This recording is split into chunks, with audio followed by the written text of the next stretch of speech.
Doug Ford says he believes his idea for a tunnel under the 401 will be backed by the Prime Minister as a project of national interest, which could fast-track its development.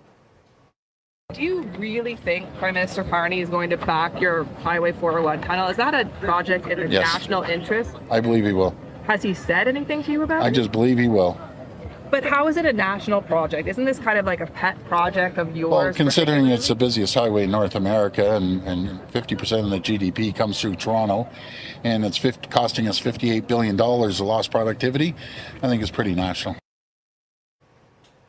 And Carney recently named the first 5 projects in the national interest that will be fast-tracked, which is intended to strengthen the country's economy and economic independence in the face of U.S. tariffs. Ford says the province's critical mineral-rich Ring of Fire region will be in the next set of projects. Folks, you know it's a good day on Bakes on Things when it's a Dougie day. Okay, terrible Doug Ford impression still, but here we are. Here we go again. Canada's politicians, they can't resist it. They can't resist chasing shiny objects. And this time it's back to Dougie. It's Doug Ford cozying up again with Mark Carney over a project that is so ridiculous and so expensive and so completely detached from reality that engineers across this country are already laughing at the idea. I'm, of course, talking about the long spoken about but never executed on project called the Underground 401 Highway Tunnel. Now, let's be clear. Nobody's shocked that Doug Ford loves this project. He's loved this project since the moment it came out of his head. Doug Ford has always been obsessed with cars, highways, and construction mega projects that he loves to run through neighborhoods and urban areas and call them easy projects to complete, that he can slap his name on as well. Well, the difference this time is that he has a drinking buddy in the Prime Minister's office. Ford and Mark Carney sitting by the Muskoka fireplace this summer, whiskey glasses in hand, cooking up ways to spend all of your money. And the 401 tunnel is one of those ways Dougie wants it spent. And while Doug Ford won't come right out and say that Mark Carney promised him this tunnel would be on the next nation-building list, the next phase of these projects, come on. We can all connect the dots here. This was talked about over whiskey, and it's there, and it's happening, and he blurted it out. And here's the thing. If this underground 401 tunnel does make it onto Mark Carney's list, then every Canadian will know exactly what the Major Projects Office really is. It isn't a fast-track office. It isn't a bold vision for the future.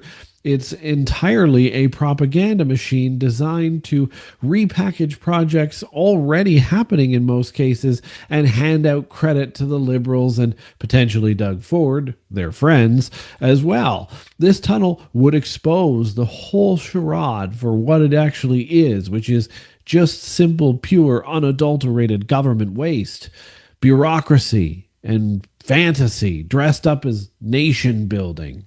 Let's go. Welcome to Bakes on Things. Welcome back to Bakes on Things. I'm Chris Baker. Don't forget to like, subscribe. Now you can hype this video as well and join the conversation in the comments down below.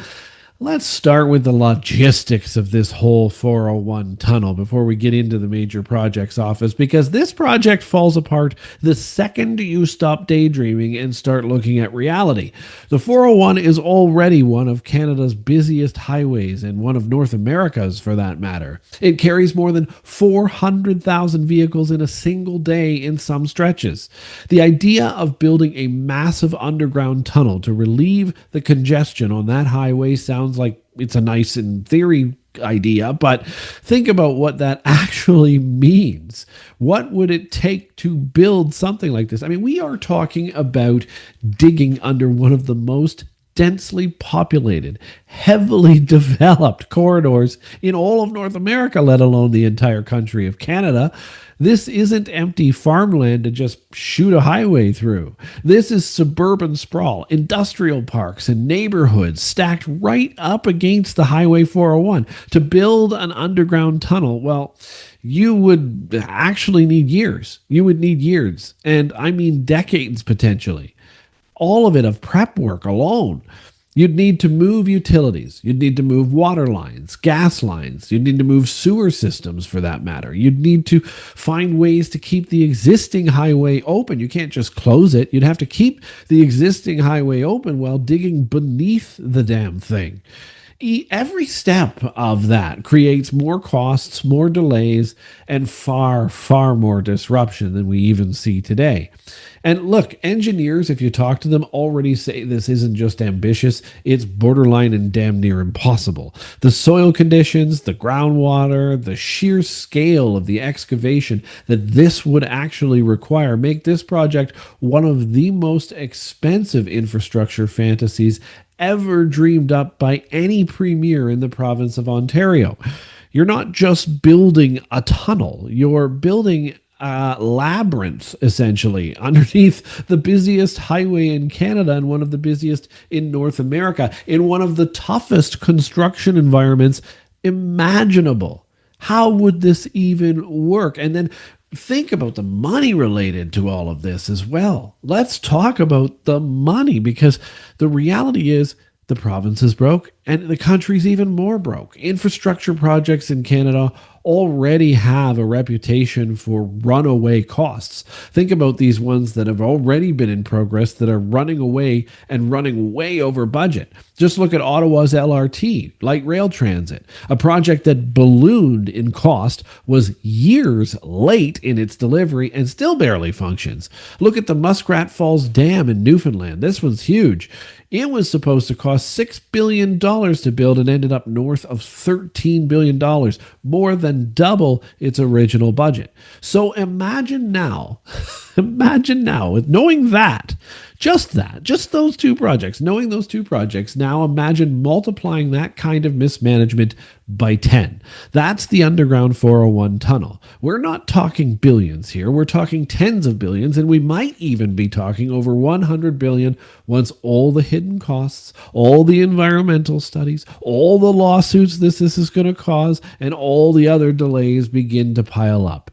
Billions, tens of billions, perhaps 100 billion. And for what? For a tunnel that experts say won't even actually deliver meaningful traffic relief, because the real issue isn't just the capacity of the 401, it's how the 401 connects with other highways, with public transit, and with regional development. Because that's what this really comes down to. You could spend all that money on building this tunnel and still end up with the same traffic jams, just in a much shinier, well-lit new tunnel underneath the 401.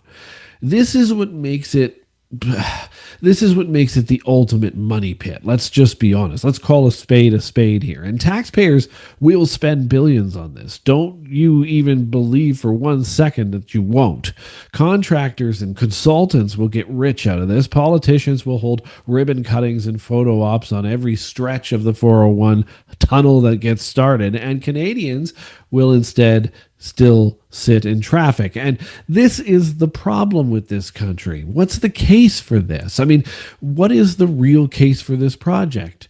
There isn't one. There is no credible cost-benefit analysis that has shown us yet that this tunnel will solve the problems that its cheerleaders say that it will solve. And yet Dougie just won't stop with this idea. There's no environmental case for it. There's no financial case for it. There's no urban planning case for a tunnel underneath the 401. And yet it's still being pushed as a nation-building project. If you want to fix the 401, you have options that make far more sense at far less cost. You can expand existing lanes. You can improve transit connections so fewer people need to drive on the 401. You can invest in smarter traffic management systems as well. They're getting smarter and smarter. I've seen some pretty crazy ones over the summer in the US already being used that really reduce bottlenecks. You can build regional bypass routes to take pressure off the main corridor. All of these solutions are much faster, dramatically cheaper, and actually effective in what they are trying to do.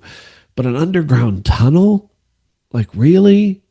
That's not a solution, Doug.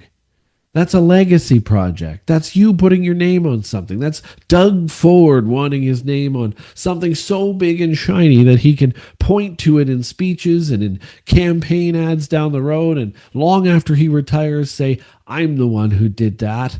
It's politics. That's all. Plain and simple. Not policy. And then there's the timeline, which makes this even more of a fantasy, because even if you ignored the cost, let's just forget that this could cost $100 billion. Even if you ignored that cost and the lack of a case for that matter, the timeline alone still kills this idea. Engineers say this isn't a project you complete in 5 years or 10. This is a multi-decade project. Multi-decade. You'd be lucky to break ground before 2040 while all the approvals are underway. Completion, probably, maybe not even 2050. So does that sound like a project that helps Canadians right now? Absolutely not. What in the world would this help at this point in time? Just a few extra jobs for construction to start digging the hole? Canadians are drowning in housing costs today. They're being crushed by food prices. They're stuck in traffic today as it is. And Doug Ford wants to distract them with a project that, if it ever gets built whatsoever, will still be decades away. And then let's not forget Mark Carney's view of all of this. His first 5 nation-building projects, as he so called them this week, all had one thing in common, didn't they? They're all well underway. LNG in Kitimat, already happening, half built. Nuclear in Ontario, also already approved, happening and half built. Mines in BC and Saskatchewan, already in motion. That's right. The Liberals didn't start these projects. They hijacked these projects. They put them on a list so that they could claim the credit when these projects come to completion. When shovels were already in the ground for these projects, they claimed them as new nation building projects, hoping you wouldn't notice. The problem is, we all noticed. And the 401 tunnel doesn't fit that pattern, now does it? It's not shovel ready. It's not approved in any way. It's not even close to being ready to go, which means if Carney includes it, he exposes his entire game. He proves the Major Projects Office is nothing more than a propaganda office at best. It is a propaganda machine. And so that's the bureaucracy scam here. We're being scammed as Canadians yet again. And Dougie might have just pushed it right over the edge in pointing it out.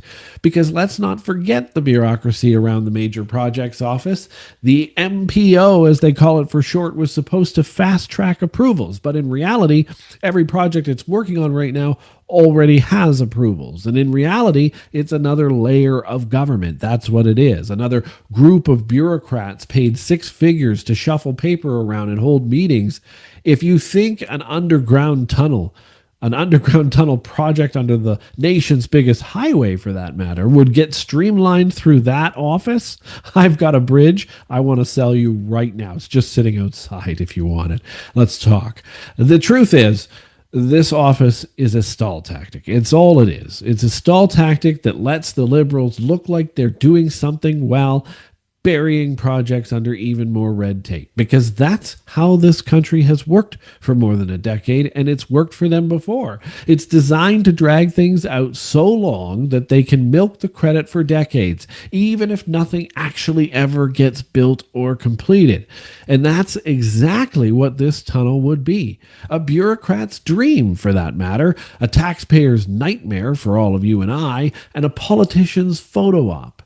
So what would be the real cost to you? You're sitting there going, okay, Chris, well, I hate this project. You've helped me feel that way. Great. Hope you have, because it's a ridiculous project. But the saddest part of this whole story is the opportunity cost and how it affects you as the viewer today. Every dollar spent chasing this tunnel, chasing it alone, is a dollar not spent fixing real problems. It's a dollar not spent building our affordable homes. It's a dollar not spent reducing crime in this country. It's a dollar not spent making groceries more affordable for all families across Canada and keeping jobs in Canada. It's a dollar, all not spent. Imagine if even a fraction of the billions that this tunnel would waste were used to unlock housing supply, to build new hospitals, to invest in Canadian innovation. Imagine if we prioritized projects that actually matter to Canadians' daily lives, not your 10-year future, today, your daily life, instead of chasing Doug Ford's Muskoka whiskey dreams. That would be a Canada I'd sign up for. So let's be absolutely clear. Let's wrap this in a bow here for today. The underground 401 tunnel is most certainly not a solution to anything. It is not nation building, and don't let Doug Ford tell you it is. It is not even remotely realistic to complete in any good amount of time. It is a money pit to nowhere, a vanity project that would waste decades and drain billions while Canadians continue to struggle and all of their pocketbooks continue to empty. If Doug Ford and Mark Carney want to drink by fireside, have a whiskey by the fire, and dream up ways to waste our taxpayer money, to waste your tax dollars while you watch this, that's one thing. But if they try to put this on the official list of nation-building projects, well, to me, that's when Canadians need to rise up and say enough is enough. Enough of the scams. And like, these scams are getting out of control. Enough of the photo ops. Enough of the empty promises. Enough of the bureaucracy already. Because this tunnel isn't getting built. It isn't about building Canada stronger. It's about building Doug Ford's ego. And it's about building Mark Carney's propaganda machine. And Canadians deserve so much better than to be pandered to with this falseness, than to be stuck paying for their legacy projects while their real problems continue to go unsolved, while the cost of their groceries today, when they drive there after work to get a bag of milk, well, that hasn't changed. And if the tunnel ever does make it onto Mark Carney's project list, then the mask is truly off. The Major Projects Office will be exposed for exactly what it is, a taxpayer-funded scam to buy political credit. And that will be the biggest, weirdest, worst tunnel vision in Canada of all. We'll catch you tomorrow.